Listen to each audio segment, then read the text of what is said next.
Good day, everybody, and welcome to the Distributors Deliver podcast. This is episode 1. My name is Eric Hoplin. I'm the CEO of NAW, and I'll be your host. This is going to be a podcast that is designed for executives in the distribution industry and aspiring executives, as well as everybody who is in the distribution community writ large. Every month, we're going to be talking to some of the leading voices throughout distribution. They're going to talk about the ideas, the technologies, and the trends that are moving this industry forward.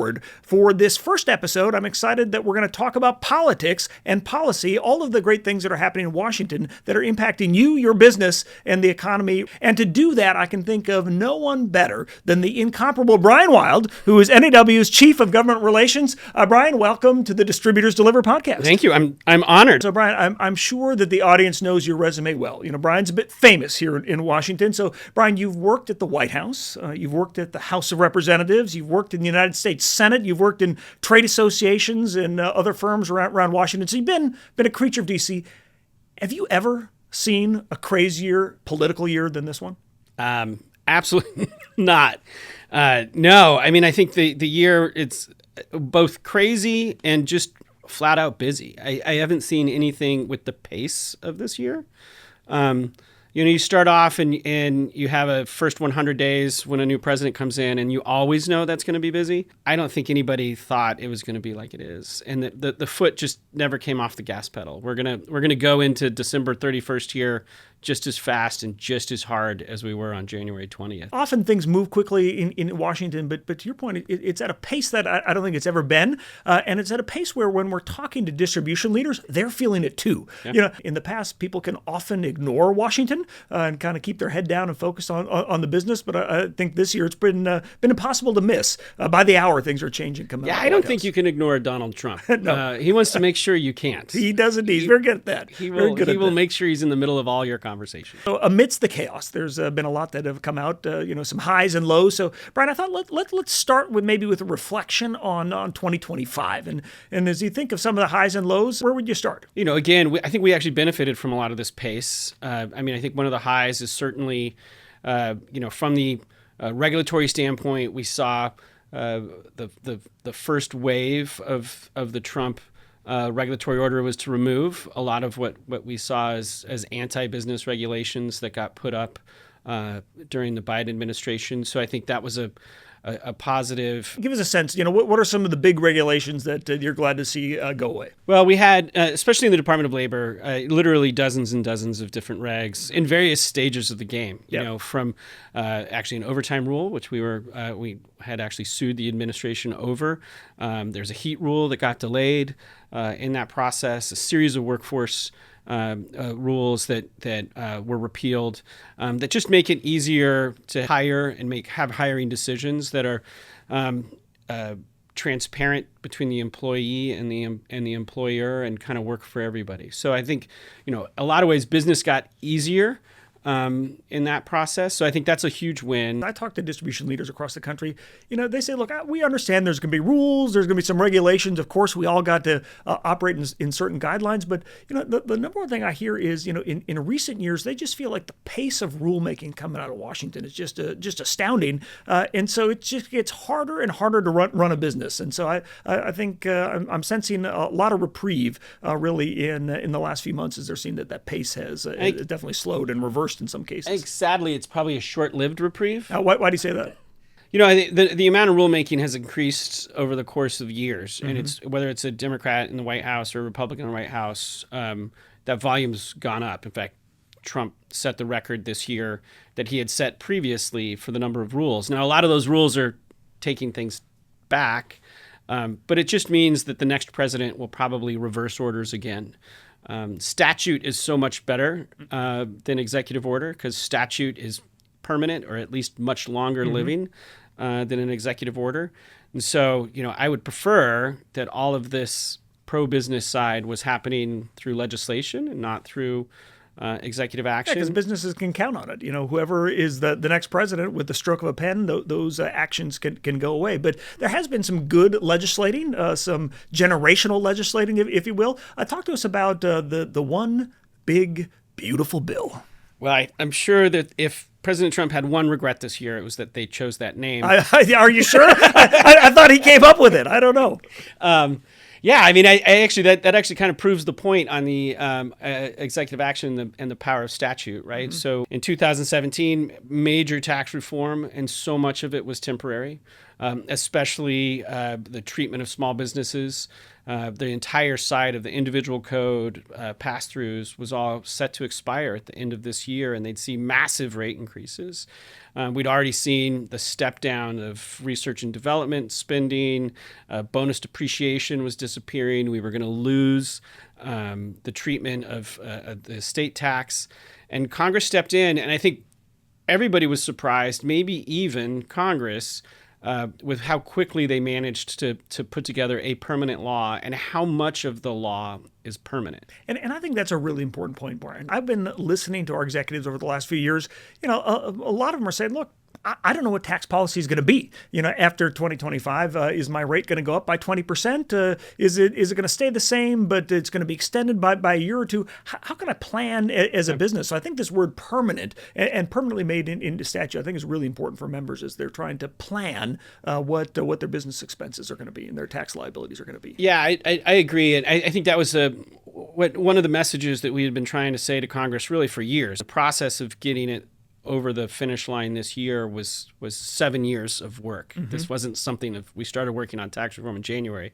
We were working on tax reform going back to 2017 when it happened last time, knowing that we wanted permanence and seeing that there was going to be these cliffs that would happen if we don't get it. A couple of folks really stepped up. Really, the Senate, Senator Daines, actually from Montana, led the effort to push for permanence across the board, and people thought it was unrealistic. We helped kind of line up behind him in a coalition, a business coalition, of pushing that, and it worked. Not only were we able to get permanence for the small business pass-through, what we managed to do is not cause tax increases to go up on corporations. Mm-hmm. And for as early as March of this year, people thought you would have to offset anything we did with small businesses with some kind of increase on corporate tax and or, God forbid, LIFO. Right. And last in, first out accounting has been an idea around forever as a revenue raiser, and they want to take away that right. And we really led generationally the LIFO, Save LIFO effort. We run the coalition. We have been really the chief voice here, and we were thinking we were behind the game. We ended up preserving LIFO, again, I think permanently now. The corporate rates that were put in 17, I think are permanent now. Mm-hmm. Small business rates, permanent now. This was a huge win. I mean, if that was the only thing that happened this year, yep. This would still be one of the most productive years that I've ever been part of. Now, I got to be honest though, Brian, one of the things that I hear from time to time is, Donald Trump won, and so of course we were going to get tax cuts. As I was part of the process, but watching you and the government relations team, working on this day in, day out, all of those things you just mentioned weren't guaranteed. Yeah. There were so many competing priorities. No taxes on tips, no taxes on overtime, no taxes on Social Security. Every time the president had a new no taxes idea, that was hundreds of billions of dollars that they were going to spend that had to come from someplace else. Were there moments in the process that you weren't sure that we were going to get this done? Yeah, I mean, it was touch and go throughout, and the process of legislating is actually it's an ugly sausage making process, and each member of Congress, of which there's 435 in the House and there's 100 in the Senate, they all have their own ideas. And their own priorities, and you got to manage that. Throughout, there's several times where we tripped and we thought we were going to lose something. You're always a little nervous when one person, and that person being the President of the United States, has so much policy power that when he does put his thumb on the scale for, no tax on tips or no tax on overtime, that it's going to cause the scale to tip against you. It was long. It was arduous. It was, I think I went through 2 pairs of shoes walking the halls.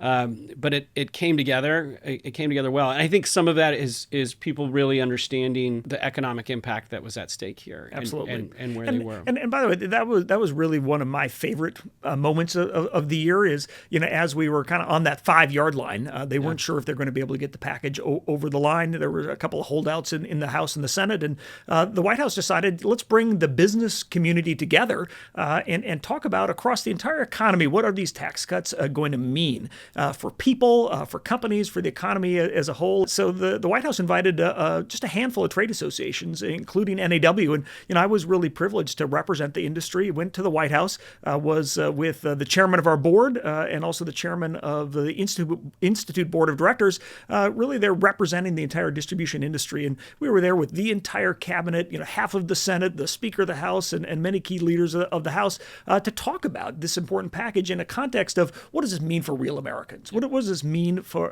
companies? And so, for me, that was one of the highlights of the year. I think is we were just part of the overall effort to get that over the line. I think it's one of the things people don't understand about advocacy and how it works is it is a two-way street.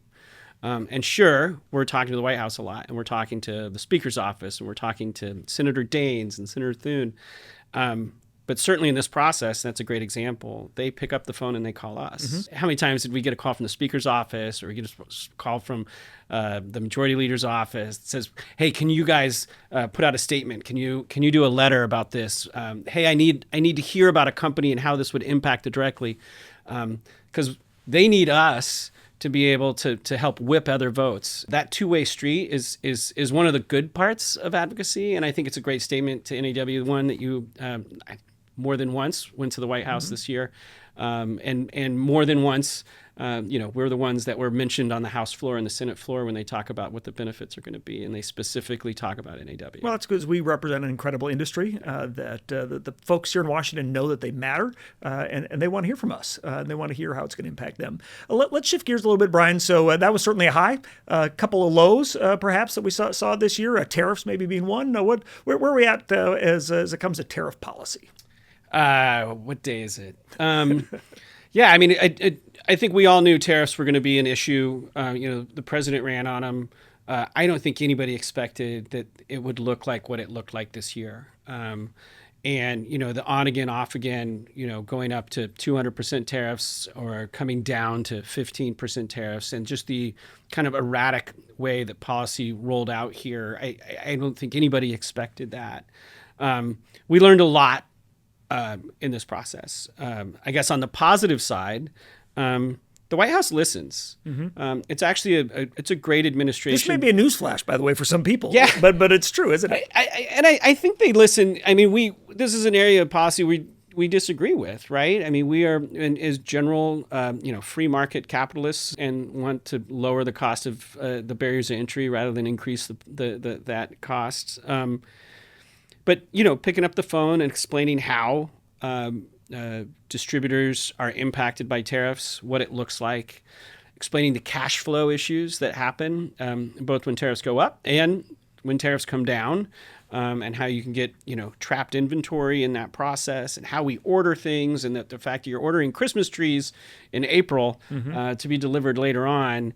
The White House listened to all that. And I think we have a very open dialogue with them. Now, did they do everything that we wanted them to do? No. When we talk to our members, I think everybody recognizes, look, tariffs are now the policy of the land. The left and the right has developed a bit of a consensus that that's going to be a tool. The question is, are we going to kind of apply them in a sort of haphazard manner?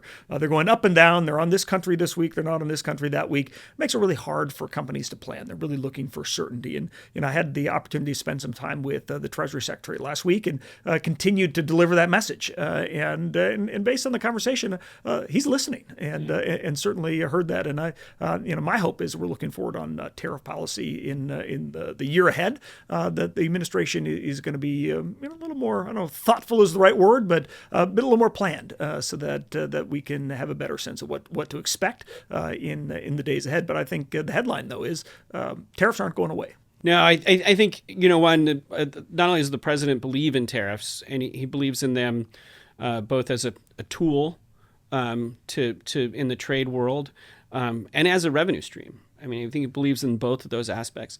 But he's also now, I think, convinced most of the Republican Party that they're a tool as well. And I think Democrats have been there for a while. For a while we had you could say fairly that Republicans were more free trade and Democrats were more fair trade. They're all kind of one big pile right now. So, Yeah, I think tariffs are here to stay, and I don't think it matters who the president is. They're part of the bloodstream now. For sure.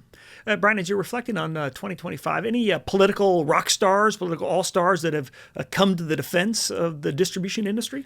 Yeah, I mean, I'll go back. I had mentioned, Steve Daines, senator from Montana before, clearly our biggest hero. I think, he really once stepped up for permanence in the tax space, and he was the leader of the 199 Cap A bill, and really talked about small businesses and how they grow the economy, their importance, in that entrepreneur chain to eventually become billion-dollar companies come out of that 199A. So clear champion for us in our industry. He's my biggest hero at the moment. I think, on the House side, Lloyd Smucker from Pennsylvania and Jason Smith, who's chair of Ways and Means Committee, I think they were really in there battling for us when other people had a lot of other priorities. Those two constantly put us kind of at the center of attention. I think one of the standout stars, Brian, is, just a handful of years ago, not many people had ever heard of Mike Johnson. Yeah. Comes into the Speaker's office and shepherds through some of the most consequential legislation, that we've seen in decades. What's your thought on Speaker Johnson and his leadership? Clearly, he probably is the biggest surprise success story of the year. This is such a fragile majority. He came in, he became speaker in one vote. Took a little longer than normal, but he, won the speakership in one vote, which now seems to be more difficult to do. And, with only at times as low as a 2-vote majority, he managed to accomplish a whole heck of a lot and really hold the team together. We're at the end of the year, and there's stories about him being weak and divides and discharge petitions at the moment.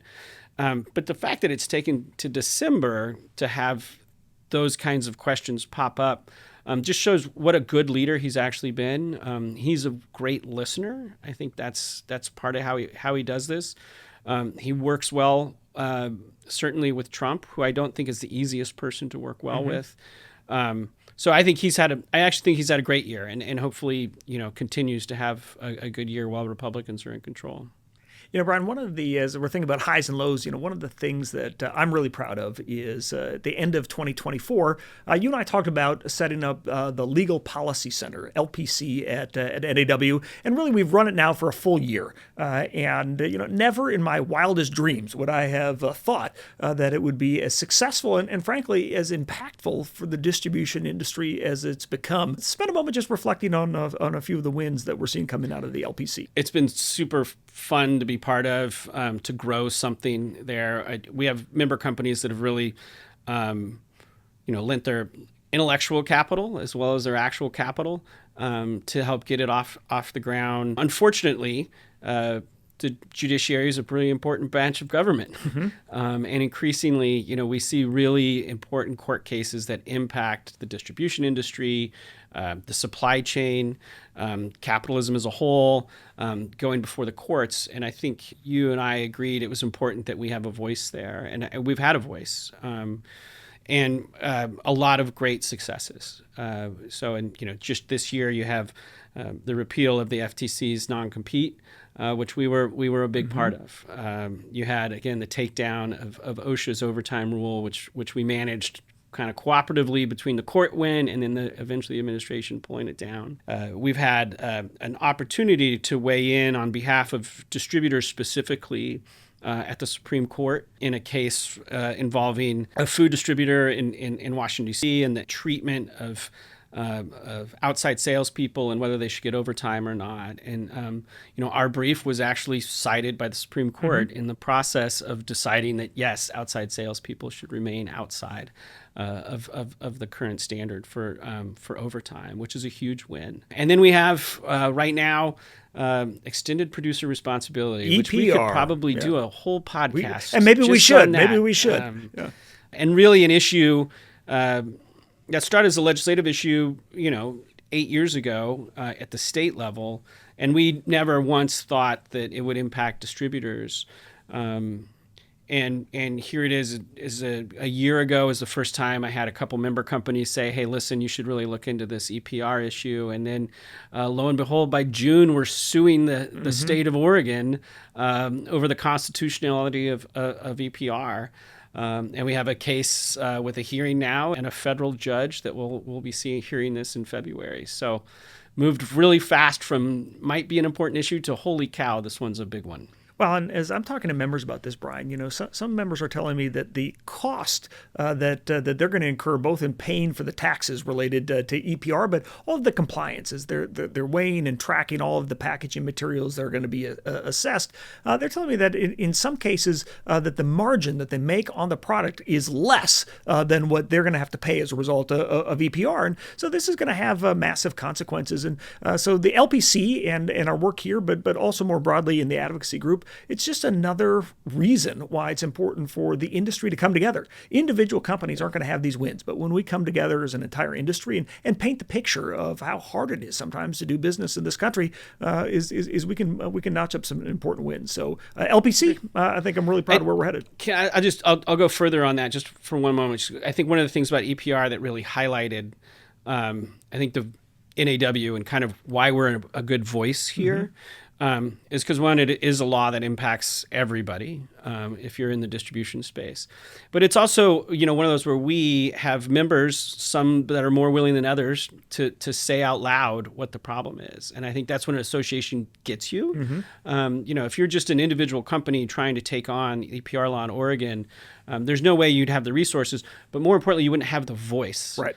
That we can go in front of a judge and present a case with multiple voices from multiple perspectives, small companies, middle-sized companies, really big companies, and kind of have one united message. It's just such a great value, and the courts are a great place for us to be. Absolutely. Really good example of the power of the industry coming together. Well, let's switch gears a little bit, Brian, and let's look ahead to 2026. I think one of the things that's kind of percolating in Washington right now is there's this view that maybe the political sands are shifting. President Trump's approval rating is now slipped down into the high 30s.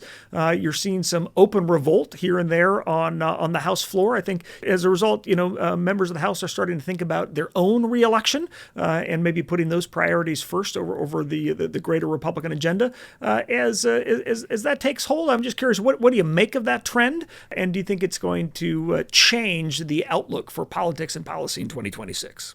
I think there's several things happening at the same time.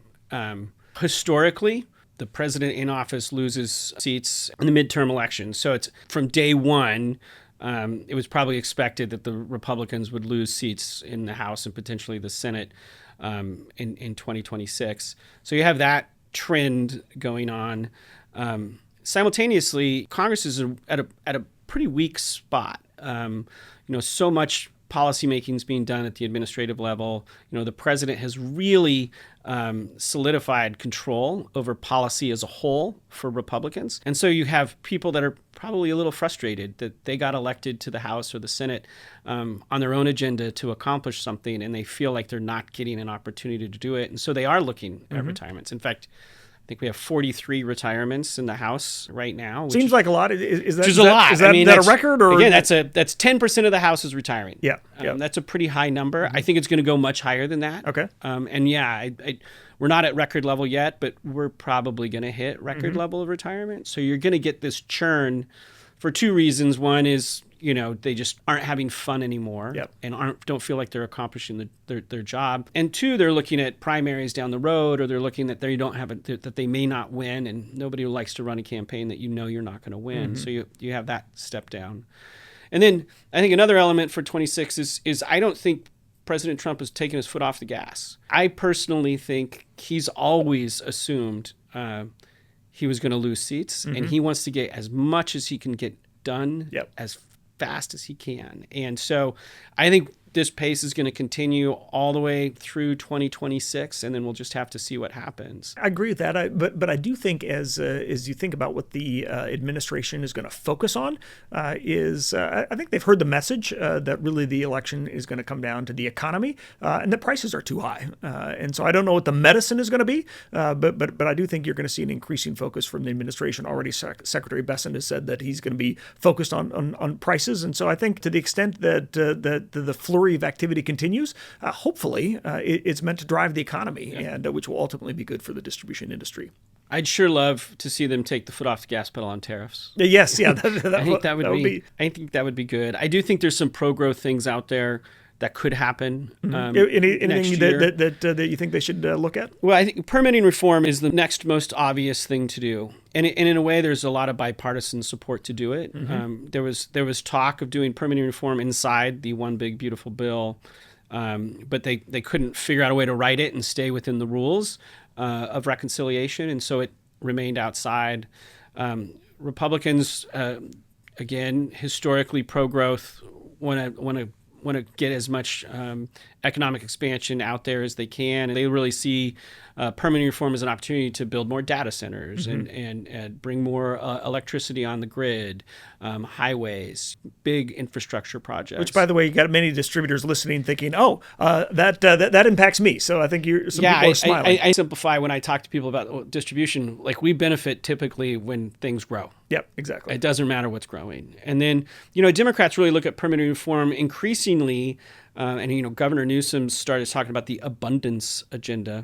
And really what the abundance agenda is on the Democratic side is that they want to increase spending on things like low-income housing. They want to bring more growth into inner cities, suburbs, and exurbs. The line between an abundance agenda and Republicans' permitting reform is very, very, very close. So I think that's a pro-growth thing that might happen next year. We're supposed to have a highway bill next year. That might happen as well. I think that's a pro-growth thing. So I do think there's things that might tip the scale and kind of get more hiring back up, get wages back up, kind of help the system, help the cost of living parts of the economy. Well, that's good. And I think our members are looking forward to more pro-growth policy and helpful that you mentioned it's bipartisan. Working with Democrats and Republicans. In the course of this conversation, we've been talking a lot about Republicans, in part because they're running this town right now, but they may not be as we approach the end of the year.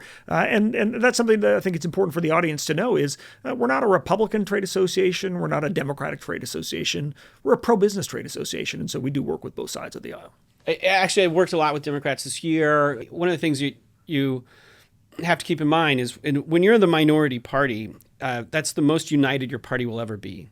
A no vote is the easiest vote ever. And so Democrats look really unified right now because they all agree they oppose the Trump agenda as a whole. Right. Doesn't matter what it is. But behind the scenes, that water is pretty tumultuous. Oh, really? Okay. I think there's a lot of debate over what the future of the Democratic Party looks like. They're just now getting the generational turn that Republicans got a few years ago. And you're seeing, the big retirements of Nancy Pelosi and some of the senior statesmen in the Democratic Party step down for younger members. There's a lot of opportunity for organizations like ours in the business community to really work with some of these newer Democrats that have new ideas on what policymaking is and really where the business community falls and are at their heart of hearts pro-business members. So those are all behind the scenes conversations, but they're actually some of my funnest conversations because they're at the policy development side of things. Oh, that's great to hear. Let's talk a little bit more about what members and folks in the distribution industry can expect in 2026. You outlined a couple of the pro-growth policies, the highway bill, and some other things like that. Anything else on the political agenda that you think folks should be keeping in mind? I see some long-term trends here, some concerning and some opportunities probably there. But, one issue that's going to be around next year and 2 years and 3 years from now is we have workforce issues. You have so many different elements happening at the same time. You have, baby boomers retiring. You have AI that is changing workforces as we speak. We have a crackdown on immigration, which causes serious workforce issues. So I think at both the state level and the federal level, we're going to have a lot of conversations about workforce and where employers' roles fit in that, as a training mechanism, childcare, healthcare, all of those things I think are right. We're going to have a long workforce conversation. Near term, AI is the center of the universe. I mean, every event I've been to this year, probably every event you've been to this year has talked about AI. We're not actually here. AI is just running this podcast. Exactly. There you go. It's a new policy area for us. I never thought that the wholesale distribution world would be at the tip of the spear in technology conversations, but we are. And what AI policy looks like, I think really matters to our members. And as policymakers shift from really a developer-focused policymaking world to a deployer-based policymaking world, there's both threats and opportunities for what that means for distributors. Issues data privacy, issues of cybersecurity, issues about employees in the workplace using AI, copyright, all of those things I think really impact our members. There was a hearing, the CEO of Delta Airlines was up defending the use of AI in pricing. And I was thinking, wow, this is if they have that, wait till they hear what all these other companies are doing. Right. So I think AI is going to be a big issue next year, and something we have dumped resources into, gotten up to speed, weighed in with the White House on. They recently came out with an executive order that reflected an awful lot of our comments. Yep, sure did. I think that's going to be a place for a while. Yep. That also, EPR is going to continue as our process is moving through the courts, as this is moving to ever more states. So sounds like you've got your hands full in 2026 and beyond. So Brian, if you're a member of NAW, you're listening to this conversation and you're thinking, boy, I just want to get more involved and I want to be helpful in these issues. I want to know what's happening. And ultimately, if they heard what you said at the top, where member voices matters, we're telling their stories on Capitol Hill. What's the best way to get involved in the public policy process? Well, I'm so glad you asked. There's a lot of ways to get involved. I think the easiest way is to talk with us. The advocacy shop, NAW as a whole. I learn a lot from our members every day on what issues matter to them, what's important. And so, I think reaching out and emails and phone conversations, showing up to our meetings and events and having conversations is the easiest first step.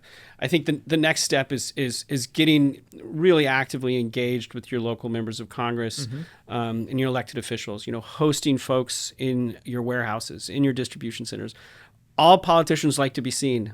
They especially like to be seen with people that have forklifts and hard hats. They sure do. And, every single one of those is an opportunity for that member of Congress to meet voters, to meet the voters that really like their companies, and I think telling the distribution story about how great our cultures are, that we're the ones that invest in the little leagues, that we're the ones that invest in the local community. That's one of the most helpful things you could do. And then I think the next level is both your time and treasure invested into the Legal Policy Center.